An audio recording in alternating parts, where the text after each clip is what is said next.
നമസ്കാരം. Non resident Indians അഥവാ NRIകൾ ഇന്ത്യയിൽ ഇൻകം ടാക്സ് റിട്ടേൺ ഫയൽ ചെയ്യണോ വേണ്ടയോ എന്നതിനെപ്പറ്റി നമ്മൾ സംസാരിക്കാൻ പോകുന്നത്. നമ്മൾ പലപ്പോഴും കേൾക്കാറുണ്ട്, നോൺ റെസിഡന്റ് ആണ്, അതുകൊണ്ട് ഇൻകം ടാക്സ് റിട്ടേൺ ഫയൽ ചെയ്യേണ്ടായില്ല, എനിക്ക് ആവശ്യമില്ല എന്ന്. അത് ശരിയാണോ? ശരിയല്ല. അതിന് പ്രധാന കാരണങ്ങൾ ഇതാണ്. രണ്ട് കണ്ടീഷൻ. ഒന്ന്, പ്രൈമറി കണ്ടീഷൻ. അതെന്ന് പറയുന്നത് ബേസിക് എക്സംഷൻ ലിമിറ്റ്, അതായത് 2 ലക്ഷം രൂപയിൽ കൂടുതലോ, അല്ലെങ്കിൽ ഈ ഫിനാൻഷ്യൽ ആണെങ്കിൽ 2023-24 ഫിനാൻഷ്യലാണെങ്കിൽ 3 ലക്ഷം രൂപയിൽ കൂടുതലാണെങ്കിൽ മാത്രം ഫയൽ ചെയ്താലും മതി. അത് റെസിഡന്റ് ആണെങ്കിലും നോൺ റെസിഡന്റ് ആണെങ്കിലും മതി. പക്ഷേ നോൺ റെസിഡന്റ് പ്രത്യേക ഒരു കാറ്റഗറൈസേഷൻ ഉണ്ട്. അതായത് സ്പെഷ്യൽ ടാക്സ് റേറ്റ് ഉള്ള ചില ഇൻകങ്ങളുണ്ട്. ഡിവിഡന്റ്, ക്യാപിറ്റൽ എന്നിവയ്ക്ക് പ്രത്യേക ടാക്സ് റേറ്റ് ആണ്. ആ ടാക്സ് റേറ്റ് ഉള്ളവർക്ക് ഈ ബേസിക് ലിമിറ്റ് ഇല്ല.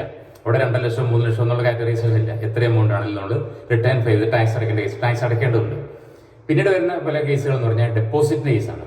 അത് ഒരു വർഷം സേവിങ്സ് ബാങ്ക് അക്കൗണ്ടിൽ 50 ലക്ഷത്തിൽ കൂടുതൽ ഡെപ്പോസിറ്റ് ചെയ്താലും, അതുപോലെ കറണ്ട് അക്കൗണ്ടിലാണെങ്കിൽ ഒരു വർഷം 1 കോടിയിൽ കൂടുതൽ ഡെപ്പോസിറ്റ് ചെയ്താലും വരും. അതും ഈ റെസിഡന്റ് ആണോ നോൺ റെസിഡന്റ് ആണോ കാറ്റഗറൈസേഷൻ ഇല്ല, രണ്ടുപേർക്കും വരും. അവിടെ എനി ഡെപ്പോസിറ്റ് എന്നാ പറയുന്നത്. അത് ക്യാഷ് ഡെപ്പോസിറ്റ് ആണെന്ന് നിർബന്ധമില്ല. ബാങ്ക് ഡെപ്പോസിറ്റോ അല്ലെങ്കിൽ ബാങ്ക് ട്രാൻസ്ഫറോ ചെക്ക് ഡെപ്പോസിറ്റ് ഇല്ല, അതിനകത്ത് വരും. അങ്ങനെയുള്ളത് ചെയ്യണം. പിന്നെ വരുന്ന കേസ് എന്ന് പറഞ്ഞാൽ TDS അല്ലെങ്കിൽ TCS ആണ്. ഒരു ഫിനാൻഷ്യൽ 25,000 രൂപയിൽ കൂടുതൽ TDS ഡിഡക്ഷൻ ഉണ്ടെങ്കിൽ അവർ മാൻഡേറ്റ് ആയിട്ട് റിട്ടേൺ ഫയൽ ചെയ്യണം. NRIകൾക്ക് NRO അക്കൗണ്ടിന് TDS പിടിക്കാറുണ്ടല്ലോ. അതുപോലെ വേറെ മ്യൂച്വൽ ഫണ്ട് നിങ്ങളുടെ ഇൻകത്തിനും TDS പിടിക്കും. അങ്ങനെ വരുമ്പോൾ ഈ എമൗണ്ട് ഉണ്ടോ എന്ന് നോക്കേണ്ടതുണ്ട്. അടുത്ത 2 കണ്ടീഷൻ എന്ന് പറയുന്നത്, ഒന്ന്, ഇലക്ട്രിസിറ്റി ചാർജ് ഒരു വർഷം 1 ലക്ഷം രൂപയിൽ കൂടി ചിലവാകുക. ഫോറിൻ ട്രാവലിന് ഒരു വർഷം 2 ലക്ഷത്തിൽ കൂടുതൽ ചിലവാകുക. ഈ കണ്ടീഷൻ ഉള്ളവർക്കും മാൻഡേറ്റ് ആയിട്ട് റിട്ടേൺ ഇൻകം ലിമിറ്റ് ഇല്ല.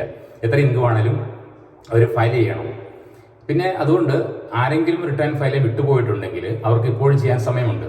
അതുകൊണ്ട് പ്രത്യേകം ശ്രദ്ധിക്കുക. ഈ ടാക്സ് റേറ്റ് ഉള്ള ആൾക്കാർ ആ ലിമിറ്റിൽ വരുന്നുണ്ടോ? നമ്മൾ ഇൻകം ടാക്സ് സൈറ്റിൽ കയറി നോക്കിയറിയാം. ലോഗിൻ ചെയ്ത് കഴിഞ്ഞാൽ നമുക്ക് ഈ കാര്യങ്ങളെല്ലാം അറിയാം. അവിടെയും 26 AS എന്ന് പറഞ്ഞ ഫോം ഉണ്ട്. അതുപോലെ തന്നെ ആനുവൽ ഇൻഫർമേഷൻ സ്റ്റേറ്റ്മെന്റ് ഉണ്ട്. അവിടെ നോക്കിയാൽ നമുക്ക് അറിയാൻ പറ്റും എത്ര എമൗണ്ട് ഡിഡക്ഷൻ ഇതുവരെ നടത്തിയിട്ടുണ്ട്, എന്തൊക്കെ ഇൻകം അതിനകത്ത് കാണിച്ചിട്ടുണ്ടെന്നുള്ള കാര്യം. അതുകൊണ്ട് പ്രത്യേകം ശ്രദ്ധിക്കുക. ചെയ്യാത്തവർക്ക് ഇനിയെങ്കിലും ചെയ്ത് കറക്റ്റാക്കാൻ ശ്രമിക്കുക. നന്ദി.